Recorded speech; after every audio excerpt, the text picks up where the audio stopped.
তাই human rights কমিশনের কাজটা কি আমাদের দেশের?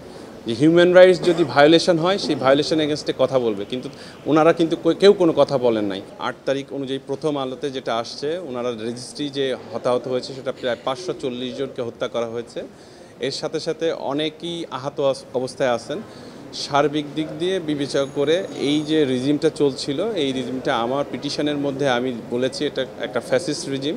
এই ফ্যাসিস্ট রিজিমটা কায়েম হওয়ার ফলে এখানে যারা যারা রেসপন্সিবল পার্সন ছিল তাদের বিরুদ্ধে ব্যবস্থা নেওয়ার জন্য, এবং যারা যারা এই খুনের সাথে জড়িত, অর্থাৎ যারা যারা কি ছিল, অর্থাৎ যারা যারা মাস্টার মাইন্ড ছিল তাদেরকে, অথবা যারা এখানে মদতদাতা ছিল তাদেরকে। আজকে কোর্ট একটি কথা বলেছে যে পুলিশটি গুলি করেছে, সেই পুলিশটি কি শুধু নিজে দায়ী নাকি সে কারো কাছ থেকে ইনস্ট্রাকশন পেয়ে করেছিল? যে অবশ্যই সেই যেই পার্সনটাকে ইনস্ট্রাকশন পেয়েছে তারও আইনের আওতায় নিয়ে আসার দরকার, এবং যারা যারা এতে মদত দিয়েছে তাদেরকে আইনের আওতায় নিয়ে আসার দরকার। সার্বিক দিক দিয়ে বিবেচনা কোর্ট আজকে একটা রুল ইস্যু করেছে যে এই হত্যাকাণ্ডের পিছনে যারা যারা জড়িত তাদেরকে কেন একটা ট্রায়ালের মধ্যে নিয়ে আসার নির্দেশনা দেওয়া হবে না তা জানতে চেয়ে রুল দিয়েছে। সাথে সাথে আমি একটা ইন্টারিম অর্ডার চেয়েছিলাম, যেটা যে যারা যারা এখানে জড়িত তাদেরকে ফর্মুলেট করে জানি তারা যদি যায় তাহলে তাদেরকে জানি বার করা হয়, অর্থাৎ স্বরাষ্ট্র মন্ত্রণালয়ের অনুমোদন নিয়ে জানি তাদের যেতে হয়। কোর্ট এখানে মন্তব্য করে বলেছেন যেহেতু আইনে সরাসরি এটাকে পারমিট করে না এই কোর্টে, এই জন্য আমাকে লিবার্টি দেওয়া হয়েছে। কোর্ট তার আদেশে বলেছেন আমাকে লিবার্টি দেওয়া হচ্ছে two file case against those who are the responsible যেখানে যেখানে ঘটনা ঘটেছে, এবং তাদের যদি বার করা হয় ওই কনসার্ন কোর্টে গিয়ে বার করতে বলা হয়েছে।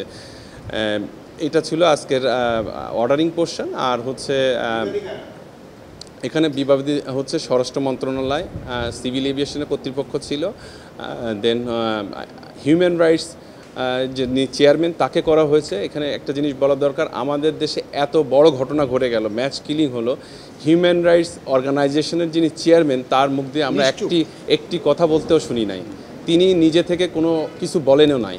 তাই হিউম্যান রাইটস কমিশনের কাজটা কি আমাদের দেশের? যে হিউম্যান রাইটস যদি ভায়োলেশন হয় সেই ভায়োলেশন এগেনস্টে কথা বলবে, কিন্তু ওনারা কিন্তু কেউ কোনো কথা বলেন নাই। বিশ্বমানের থার্মিক্স রড, সালাম স্টিল থার্মিক্স, দেশের একমাত্র থার্মিক্স রড। এখানে যে লুটপাট হয়েছে, এখানে যে 10 বছর 15 বছর ধরে যারা শাসন করেছে, যেই রেজিমগুলা এখানে টিকে ছিল, যেরকম উদাহরণস্বরূপ বলতে পারি তাসকিম, উনি আজকে দেখেছি যে উনি উনি পদত্যাগপত্র দিয়েছেন।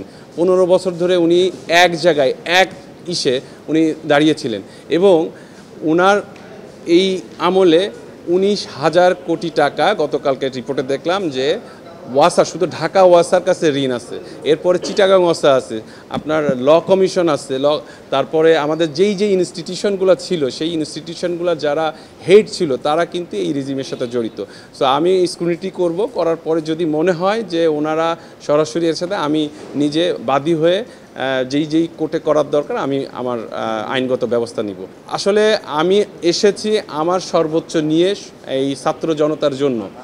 আদেশে আমি কোর্টের কাছে একটি বলেছিলাম যে ইন্টারিম অর্ডারটা হয়তো আইনগত কারণে আমাকে দিচ্ছেন না, ওনারা যদি চলে যায় বা ওনারা যদি যারা রেসপন্সিবল তারা যদি কোনোভাবে স্কিপ করে, আমার কাছ থেকে, আমার নিজের কাছ থেকে আমার কোনো তো কষ্ট থাকবে না, কারণ আমি এসেছিলাম আপনাদের কাছে কনস্টিটিউশনাল কোর্ট, ইকুইটেবল কোর্ট, তার কাছে এসেছিলাম যে তাদেরকে বার করা হয়, কিন্তু ওনারা রাইটলি বলেছেন যে আসলে এটা রাইট ফোরাম না টু কোনো মানুষকে বার করার। সেই জন্য আমি আমাকে যে লিবার্টিটা দেওয়া হয়েছে সেই লিবার্টিটা অনুযায়ী আমি স্ক্রুটিনি করব। যদি সেরকম কিছু মনে হয় আমি নিচের কোর্টে যে ফোরাম আছে সেই ফোরামে মামলা ফাইল করব।